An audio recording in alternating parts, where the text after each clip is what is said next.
জাহাঙ্গীর খানের গুন্ডা বাহিনীর উপরে পশ্চিমবঙ্গ পুলিশ এবং কেন্দ্রীয় বাহিনীর লাঠিচার্জ। জাহাঙ্গীর খানের গুন্ডা বাহিনীর উপরে পশ্চিমবঙ্গ পুলিশ এবং কেন্দ্রীয় বাহিনীর লাঠিচার্জ আপনারা দেখছেন এই ভিডিওতে। আমি বিশ্বজিৎ দাস আর আপনারা দেখছেন পাবলিক ভয়েস ভারত।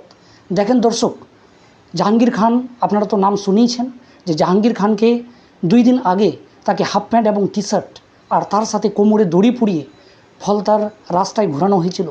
সেই জাহাঙ্গীর খানকে যখন পশ্চিমবঙ্গ পুলিশ তাকে থানায় নিয়ে আসে, তখন সেই জাহাঙ্গীর খানের গুন্ডা বাহিনী সেই থানাকে ঘেরাও করার চেষ্টা করে এবং পথ অবরোধ করার চেষ্টা করে।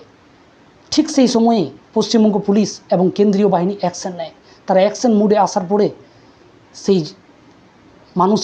সেই সমস্ত মানুষের উপরে তারা লাঠিচার্জ চালায়। দেখেন, কিছু মানুষ পথ আটকানোর চেষ্টা করছিলেন, তখনই পুলিশ তাদের উপরে লাঠিচার্জ চালায়। দেখেন, কিছু মানুষ পুকুরের জলে নেমে পড়েছে এবং তারা সাঁতার কেটে পালানোর চেষ্টা করছে। দেখেন, পুকুরের জলে কিছু মানুষ নেমে গেছে।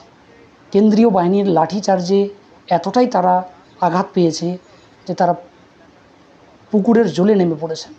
দেখেন, এটাই পশ্চিমবঙ্গ পুলিশের বিশ্বাস।